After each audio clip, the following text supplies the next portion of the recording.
Uhuru, everyone. This is Brother Brandon from the Ujima People's Progress Party, coming to you live from the Ballots and Bullets blog. And today we have a very special guest, and I'm going to first introduce Conrad Namdi as well with the Ujima People's Progress Party. And our special guest is Portia Shepherd. Hi, how is everybody doing? I didn't know I was supposed to come in. Hey, everybody. Yeah, thank you for joining us, sister. Oh man, thank you guys for having me. I'm glad to be a part of the conversation. Yeah, so Portia, we know you're in Alabama, and we're pretty much going to allow you to, to speak on what you do, give a proper introduction to the Ujima People's Progress Party fan base, as well as those who are watching this video as we speak.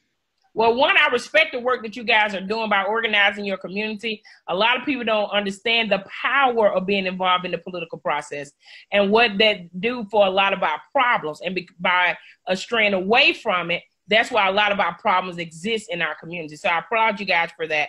But as I stated, I was telling him earlier, I volunteer with Blackbelt Citizens Fighting for Health and Justice, although I'm not speaking on behalf of the organization tonight. But, these are my own thoughts. It has nothing to do with the organization. I just have to say that. But I do volunteer as needed for speaking engagement and things like that. Blackbelt Citizen is a environmental, they fight for equal rights for clean air, clean water, and equal protection of land and sacred spaces, as well as voter suppression. And they deal with that as well. They are fighting big industry in the Uniontown, Alabama area. It started back in 2009, I think it was, when they decided to bring toxic coal ash from Tennessee to Uniontown, Alabama. And they started organizing then. A lot of people have fell out, but you still have the Mighty Three is what I call them. That's Miss Calhoun, Mr. Eden, as well as Sally McGee, who have been fighting hard with against these particular industries. But Airhead Landfill dumped this particular stuff on this community, as well as degraded what I think is New Hope Cemetery in Uniontown as well. Some of BB officers, they've joined with other organizations to increase the fight. They have been successful, what I consider small victories, but they have been victories in certain areas. These same individuals who have spoken up and fought for this community have also been sued by those particular industries to shut them up, and it has not worked. They've since dropped the lawsuit, and the fight continues in so many different areas. But that's just one side of the problem that happened there. You also have the sewage issue that is happening there, as well as actual human waste going into water system. Like, it's so many problems in one community. And the reason why we talk about environmental injustice is simply because of the fact that particular area is a high population of poor people as well as African Americans. And so these are the issues that they're having. But that's the volunteer side. The professional side, I work with victims of sexual assault.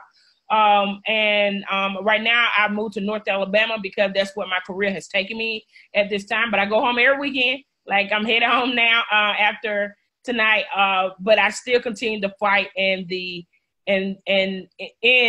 environment and justice in that area, because that's where my family lives. And my family, which is I don't even want to name them, but my family who live in that area on both sides, both my mother's side and my father's side, have given me permission to speak on their behalf. So I definitely speak for my family as it relates to these issues. Thank you, Sister Portia. I'm sorry about all that. No. Really. People need to hear this, because they're interconnected struggles, and it also deals with how it affects the way taxpayers at the working class are paying for subpar services in a different district, but they're still taking money out of our paychecks to be able to, poison, to dilute, to contaminate our water and public infrastructure that we don't have community control of, which is a part of the Ujima platform as well, controlling the public resources. Yeah, so going with the first question that, you pretty much so eloquently elaborated on, we were speaking about, garbage, specifically disposal and trash in that area, particularly as far as in community. In Baltimore City, we used to have 2 trash days, and 1 recycling day. Now, because of the budget or maybe because of administrative decisions that's going on in our municipality, we've been reduced to one trash day and one recycle day, but we get new trash cans. Has anything similar in your community is related to that or something that you can add to? Man, let me tell you, in Uniontown specifically, I know for a fact that they have even gone as far as to pick up trash on the back of a pickup truck.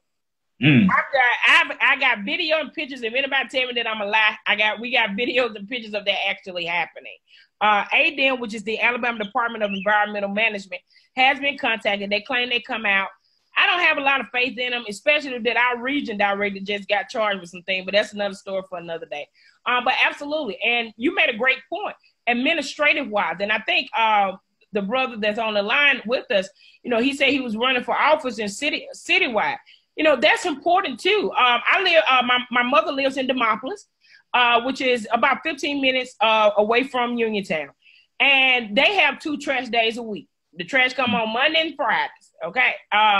And one of the things that I know is that was part of the negotiation on the city government side of that if you want this contract, you will have to pick up the trash on these days. And that goes back to what I tell people all the time, the importance of elections. You have to understand from your trash. Listen to what I just told you.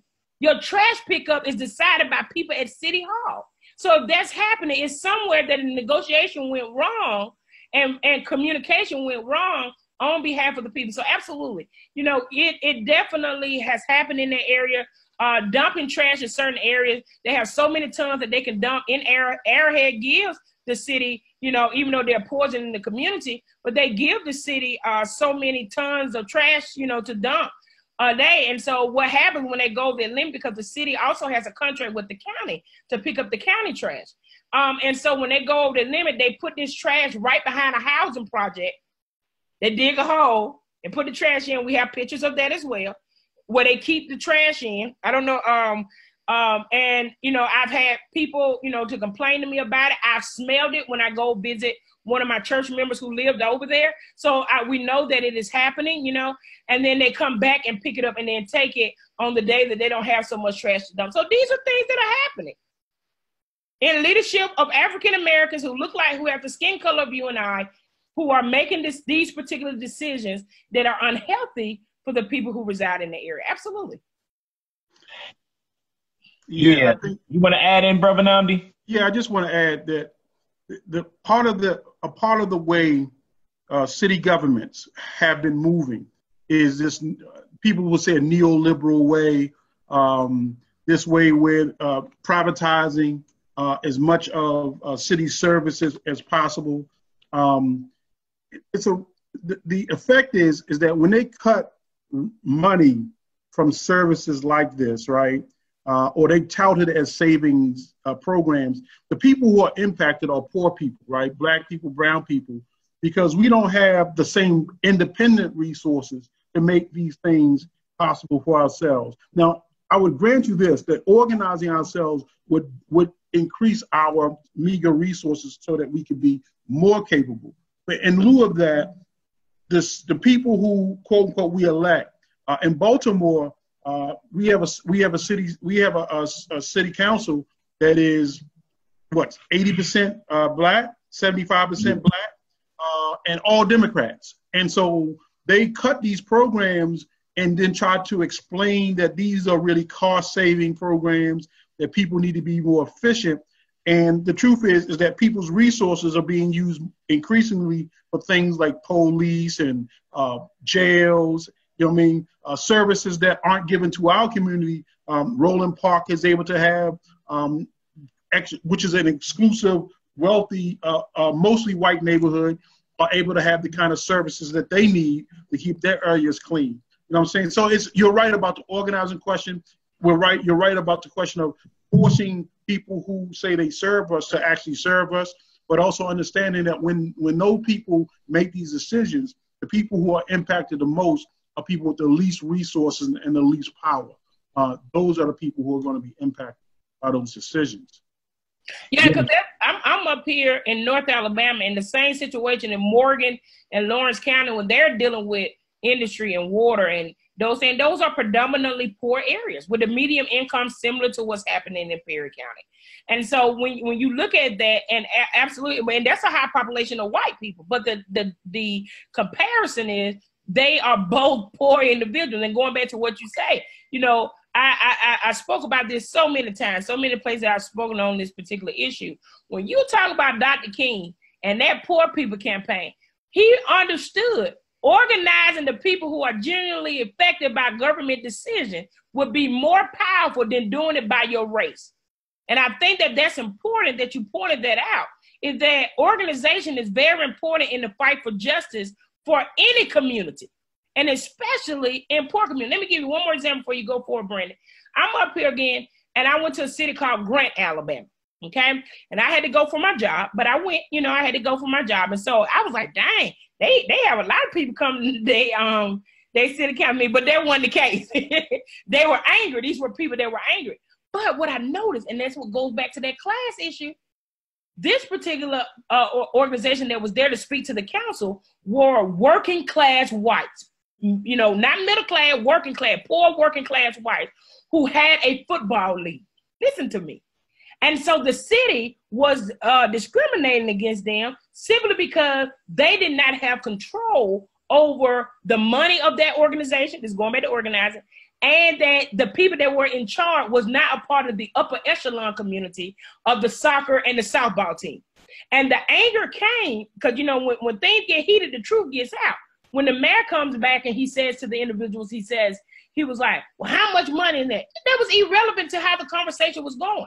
But the point of it was that these popo were running something without the help of, quote, the upper class individuals. And they wanted control of it. And I use that as an example to say that poor people have to understand that if we come together and fight together, that we would be more powerful as a mighty fist than we are divided. And that's what the upper class of the people that are in charge understand, which is why they always talk about race, which is why things are always divided, because if I keep you divided, I can continue to control you. And until we realize that, the working class, and that's why I got a little problem with Obama sometimes, but the working class individuals are the most powerful individual in this nation. And only thing the Democrats and the Republicans talk about is the middle class. And I am not the middle class. I am the working poor, and no one speaks for me. You can continue. I'm sorry. Uhuru to that, uhuru, because we are of the proletariat class, yes, and we believe that. And that gives segue to my next question, just with an introductory theme to it, where in Baltimore recently, we just had an incinerator that caught fire, and it was on fire for quite some time. A lot of smoke and a lot of inhalations to poor areas that's near the water, where, not to mention, poor, and we're in a poor district where working class, black, brown, and white, a pretty diverse area in Southwest Baltimore, specifically in South Baltimore area, that it caught fire, and it also damaged a lot of people's health and probably lowered the quality of health from poor to worse than what it already is. So the question that we're going to go into is, has something similar like that happened in Alabama? And if so, how would we, you know, how did you address that, or what were your views on it? And as what happened here in Baltimore City as well. Well, my Uncle Sonny, his name is my Uncle Sonny Harris. He lived in the area where the coal ash was dumped, and he got sick right after the coal ash was dumped. And one of the things that he told me, he said, Portia, you ought to be running your mouth. You need to come on and figure out what they're doing to us. And he said in DCH hospital, he was in ICU. He said, I did not get sick until they brought that coal ash in here. This is something that my Uncle Sonny said. My Uncle Sonny, I mean, if you from the area, you know, he was a barber, he was a school bus driver, he was a man, you know what I mean? And, but, you know, he got sick, and when he got sick fast. You understand that? But I start beginning to look, and I have my Auntie Stell. My Auntie Stell and my granddaddy, Eddie Shepherd, both were on dialysis at the same exact time. There's two people in my family that live right across the street from each other. My Uncle Sonny, he had a cancer. My granddad also had cancer. He had colon cancer, but he never got treatment or anything like that. But then when I used to take them over to sometimes I used to have to take them over to Selma to dialysis. And we see a lot of people from that particular area, you know, it was just like a family reunion when you go over there. So I began to start looking into them like, how these people are on dialysis? Like, it just got to be something. Is it the water? Is it something? And so when I got into this fight and I started realizing things and researching things and started going to meetings and looking things up, I started realizing that it is a correlation, even though they're going to say, oh, you can't prove it or whatever. I mean, it's just too much. It can't be a coincidence when you got all these people that's dying and having to go through dialysis that live in the same area. When you talk about the smell, the cheese plant, it will make you sick. I remember a politician told a story about a football team that came to play R.C. Hampton, which is the local high school there. And he said that the smell had gotten so bad that the business side left because they could not stand to even watch the game, how bad the smell was. So if you imagine the visitors coming to your town, they can't stand it. Imagine the individual that live there. You have people that talk about how that smell get into their clothing, how they have to burn incense and have to burn fabuloso all through the house just so the smell won't stay in their home. This is not how humans are supposed to live, especially when you are living in homes that are either inherited or you own on your own. That's not how you're supposed to live. When you're talking about another industry, the fish plant, who in the city of Uniontown by itself, to go to the lagoon, you know, the lagoon, your waste, 500,000 gallons a day. The fish plant takes up 400,000 of those gallons. So where do you think the other human waste is going? A lot of it is backing up in people's homes. But then when they report it, they tell them that they have a plumbing issue. No, it's not a plumbing issue. It's just that the waste doesn't have anywhere to go. So then now people are in field drinking human waste and using it to bathe. Like, come on. And so when you talk about that happening in Baltimore, it makes me even angrier because this is something that Senator Cory Booker said. This is a systematic problem in America that poor people are being attacked on the environmental side for people to make money off of them while they're living on the side of town that are not enduring these particular issues. And it's something that you said to me, Brandon, one time in Atlanta. I don't know if you remember, we were sitting out eating dinner, and you talked about how white supremacy, how Black people have helped with white supremacy. And in that area, you see it clearly because the people who are allowing these issues to happen, not only are they enduring it, but they are helping an agenda that they're not even welcome to the table to sit at to put together. How about that? To answer your question, yes. Yes, and there are a lot of similarities in that. Reverend Nam, do you want to weigh in on that? I think she did really did that whole point the greatest justice. You know what I mean? Again, the problem is that we're not just talking about isolated pockets of how people are being treated or mistreated, right? I think it's important because you fight where you are and you help people based upon the relationships that you build, help other people organize and fight. But we have to also help people understand that living in this kind of white supremacy